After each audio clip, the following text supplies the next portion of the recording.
everybody, Nick here with another post-theater clarity.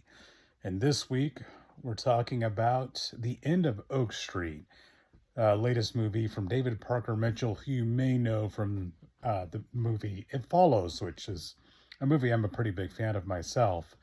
The End of Oak Street is kind of a family adventure movie starring Ewan McGregor and Anne Hathaway about this family in 1982. Their neighborhood gets inexplicably moved back in time to the Jurassic period, and they have to contend with dinosaurs running around their neighborhood and try to survive and find a way back home. Uh, it's it reminded me a lot of like a 1980s family adventure movie, or maybe 90s. Uh, one you could take the whole family to, like Explorers, for instance, or Jurassic Park. Um, Down to the music, down to the cinematography, everything. It felt like a movie from another time. And I mean that in a good way, because this is the kind of movie I don't think they make that much anymore. Because it's not a kid's movie by any means. It actually gets surprisingly grisly at times with the dinosaur attacks. And there are a lot of those in this movie. But it's not so gruesome and so graphic where it turns into a horror movie. Um, but there is a lot of dinosaur mayhem.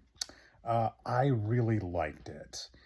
It's not something we get to see very often. And I'm a sucker for a good dinosaur movie. I always have been throughout my life. And this one really delivers. I think Anne Hathaway and Ewan McGregor do a good job as the husband and wife trying to get their kids through this. And it's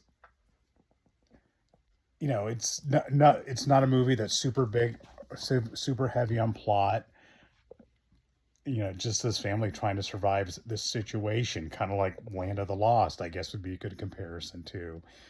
But this feels like some vintage Spielberg stuff, like something that, I mean, you could have made this back in 1985 and it wouldn't have felt out of place at all.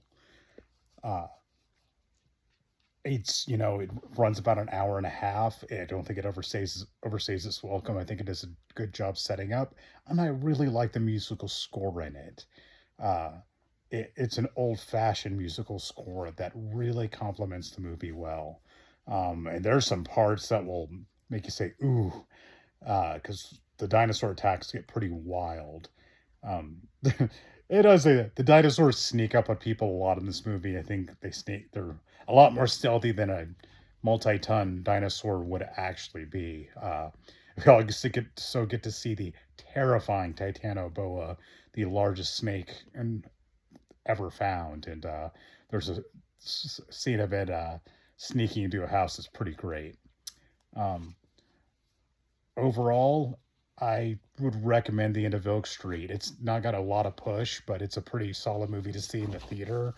And I must say, Starbuck the dog in the movie is a perfect example of the tenacity and loyalty of the Australian cattle dog, the blue heeler. I grew up with one, and Starbuck looked so much like my dog I had growing up.